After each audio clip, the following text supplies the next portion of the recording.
Alright, so today it is time to update the Ultra Impact tier list. It's been about 2 months since I last did this video, and there have been 5 new units to be ranked. Of course, this is for both the PvP and VE Tower tier list. VE Tower with the white background, PvP with the black background.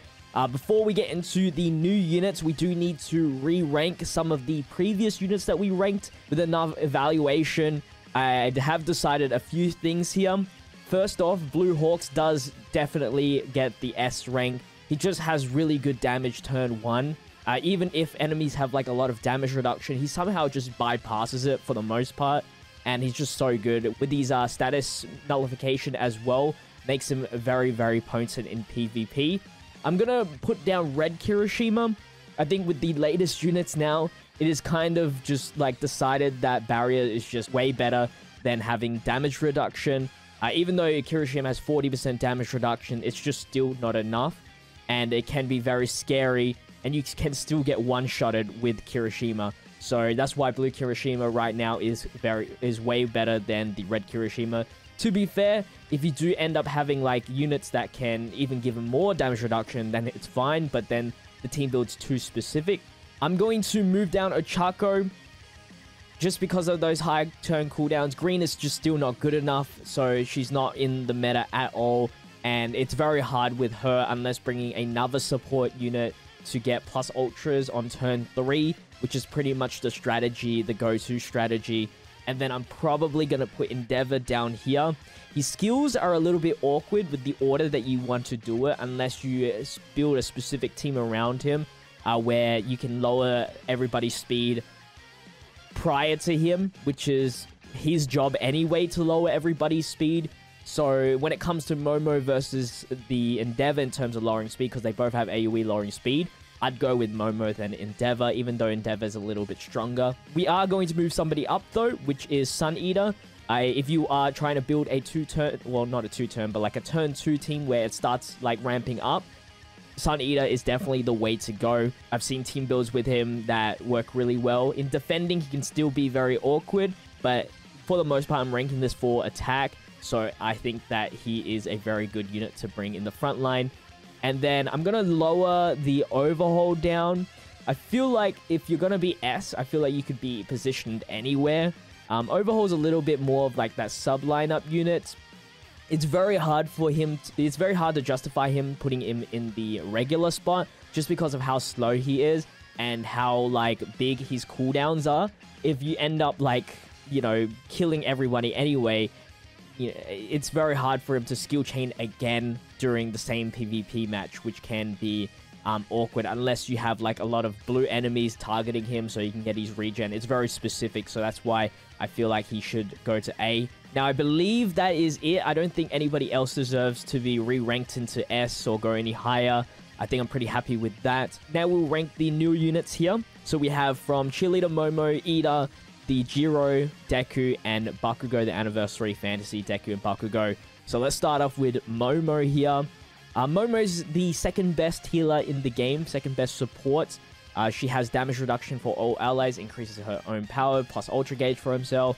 Even though she's not really like plus Ultra Gauge for everyone, if you can build a team where everybody else can plus Ultra turn 3 without the help of a plus Ultra support, then she can be a very good unit to bring as a support. So I'm going to put her into the A. So that's my decision there. Of course, being a red HP support buffs somebody that is kind of top tier, which is in the bottom line here, which we will rank very soon. Ida, I think he's still very solid. He's a little bit awkward again. I hate his defending. His defending does the first skill. I feel like you always have to and you should use the 9-turn cooldown skill, which is very important so that you don't get speed debuff. There's a lot of speed debuffers, Endeavor, Momo. There's memories now that can speed debuff with the DX. So this is just, he's become pretty much more weaker with this update. But if you can pretty much, if you don't mind having him peak for 5 turns and then, you know, become stale afterwards, then he can be an okay unit. He's definitely one of the stronger green units for sure. And he's still decently fast as well, especially after you use his kick move, which has a 3-turn cooldown. Now we go to Jiro. I think I relate Jiro to pretty much what the Todoroki is. They pretty much have exactly the same thing, except I think Todoroki, the green Todoroki has a turn 4 skill, but still the confusion is just really good. The skill impact support for destruction units, and as well as the lowering defense and the lowering skill impact is very, very nice. So I think she's a definite A unit. Nothing too spectacular, but very solid regardless. And then we're going to go to the anniversary Deku and Bakugo. Deku here is, if you haven't seen the videos on me showcasing, you know that they are S tier. Anybody used any of these guys know that they are S tier. They just are super strong. Persistence is just broken because it's just free damage and invincibility essentially. Of course, there's counters to them, aka Aizo, which is still why he's the #1 best PvP unit. But yeah, it's just so strong. And Bakugo, when he builds up, because, you know, he gets like more power the more times he crits, and he gets crit rate increase, he's just a very solid unit. So they are both S tier units. The only thing that they lack is maybe speed. So if there's like a real, like if you verse the same team but they have better speed, you're probably gonna lose for the most part, unless they do something stupid, or you get the seal off with Aizo or some sort of status ailment. So that is the PvP tier list. Let me know what your thoughts on that as we move on to the VE Tower tier list. So we do need to re-rank the pre-existing characters that we already ranked 2 months ago. So let's jump straight into it here. First off, we're going to move some of the S tier characters down. I think Blue Todoroki is not an S tier character. He's got the status ailments, but comparative to the other Todorokis, he doesn't provide himself with plus ultra gain or any crit rate, which means he is one of the worst Todorokis to use compared to the yellow Todoroki, which has crit rate. Green Todoroki has plus ultra gauge and AoEs, and then the purple Todoroki has crit rate as well as plus ultra gauge increase, I believe. So yeah, unfortunate for Blue Todoroki. He is pretty nice, but not good enough. Same as the Endeavor. Just like the PvP gripes that I had about him, he's a very awkward unit where one of his technical hits doesn't work unless you switch the ordering around and you have some other character helping you lowering speed. So like self point gain, not so good. And that goes for the same as Overhaul, high cooldowns, and with the VE Tower being limited to 7 turns or less, it's very hard to get like a right amount of skill chains or technical hits when you have one of your units like not being able to use any skills or whatnot. So I'm going to put him almost there just because he does have a lot of kit in him where he can do double status ailment and double technical hits. It's just that I wish there was a lower cooldown. He can actually work quite well if you have a unit that can lower cooldowns, like the All For One. However, he's not a League of Villain unit, so he doesn't get the crit rate. Or if you had an enemy boss which, you know, can lower cooldown, like I know Achako's VE Tower can lower cooldowns. But yeah, it's very specific to a boss or team, which we're only looking at what they themselves can gain in terms of points instead of like how they work in a team. So that's pretty much all of the S tier characters that I wanted to move. I do want to move up the yellow Bakugo from B to A. He does have 1 technical hit, and he does have crit rate support for all allies for 3 turns, which is very, very nice.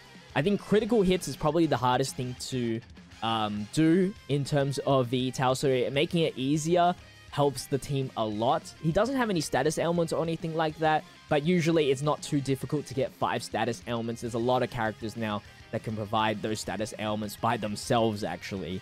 And so the critical rate support is really good. I would suggest you do end up giving him a memory that can provide all of his skills technical hits for guaranteed 10 technical hits. But that's pretty much it about him. That's why he's probably not an S tier. No status ailments and no like double technical hits, essentially. I'm going to be moving down the Kirishimas. Even though they have the counters, which can count as critical hits, and in multi-fights, they are really good, I feel like it is not worth it, especially when they both have 5-turn cooldowns, and you could bring, like, if there was multiple enemies, like an AoE unit could do as much criticals, or you can run units with double tap, which is going to get you more points in general, because you can just like build up crits, because essentially you do need to give them hot pot party in order for them to get like guaranteed like a good amount of critical hits. unless they're like a boosted character in a VE Tower for crit rate, which is very specific. So I'm going to put them into C.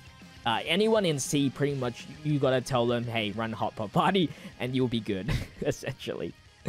Alright, so that is all of the re-ranking. Now let's get into the new units here. So Momo, I'm going to put her into the D tier. Unfortunately, she has no technical hits, no status elements. She has high cooldowns, which makes her very useless in VE Tower other than just helping you clear it. She does have plus ultra gauge, so she can give you plus ultras a little bit more frequently than some other units above her. But again, it's just not worth it at that point. So I would say just don't even try, I guess. If you're trying to get max points. Ida, even though he doesn't have status ailments, he does have double technical hits. And he has double tap for everyone. Kind of exactly like, it's kind of like providing everybody with crit rate in a way. Because if you had all units with crit rate, and they got all of their double taps crits, that's already, because the double tap lasts for 3 turns, that's 18 critical hits from your team, which is very, very good. Plus, he also gets himself some plus ultra gauge, so he can get you some plus ultra points as well. Not a bad unit for VE Tower. I wouldn't say like the pinnacle, but I would say he has a very crucial role in a lot of VE Towers. Now, for Jiro, she could have been an S tier character. She has the plus ultra gauge. She has the double AoEs, which gets you more chances for criticals. Unfortunately, she does not have enough technical hits. Her one technical hit is based on how much HP the boss has. They have to have 50% HP or more to lower defense. So in that case, I'm going to put her into the A tier. Because after the 50%, it means you get no technical hits with her. She does do 2 status elements, which is really nice. But yeah, she's not S tier worthy. In order to make her S tier worthy, that's definitely a Hot Pot Party kind of deal. Hot Pot Party is like a game changer. I'm not gonna lie, in VE Tower. You get so much more points just because of that. Now onto the Deku. Deku, unfortunately, does not stay away with the other Dekus. He is with the group as being a low tier VE Tower unit. VE Tower, you can't let any of your own characters die, so you can't even get his bonuses. He kills too fast if you do get persistent. He has a 3-turn and a 6-turn cooldown, which both of them aren't technicals. He doesn't have any status elements. It's not really worth to bring him at all. Worse than some of the other Dekus. Some of the other Dekus have like crit rate or technical hits built in, while this guy does not. So, and then I'm gonna have the purple Bakugo in. I don't know if I should put him in high B or low A. There are reasons why I don't know, because one, he's so strong. If you build up too many buffs, he kills too fast, which could lead you into not gaining as much points, but he does have himself some crit rate on him, and he has low cooldowns. I'm going to put him in low A, around the same as the yellow Bakugo in terms of VE Tower performance. The crit rate that he gets is for a very long time. It's like 5 turns for his skill. 4, 3. It doesn't have any technical hits, which is why he's not like S or anything. He probably needs like, at least he doesn't have to run Hot Pot Party because he gets a lot of crits anyway. So you can run like the All Might and Endeavor memory, which is a plus ultra gauge memory that is a technical hit kind of memory. So he does have some flexibility compared to other units in terms of not having to run the Hot Pot Party. But again, I'm not too sure. I haven't really used him in VE Tower, to be honest. But I would assume that he would kill really fast, because the more buffs he gets, the stronger his overwhelm is. And then you just like absolutely destroy. Which is one of the reasons why this Bakugo is also in A. Even though this Bakugo has 2 status ailments, low cooldowns, and a technical hit, is like, because he kills too fast because he keeps lowering defense, he doesn't get an S. There's like a fine balance of not too strong, but not too weak, and still having all of the stuff needed for VE Tower. So yeah, that's why he's probably A or B, but I'll keep him in A for the time being. Let me know your thoughts on this VE Tower tier list. That's going to wrap things up over here. Quick look at the VE Tower tier list and the PvP tier list. Let me know your thoughts in the comment section down below. Make sure you leave a like on today's video and subscribe for more Ultra Impact content. I'll see you guys in the next one. Until then, stay healthy, stay safe, stay fizzy. Peace out.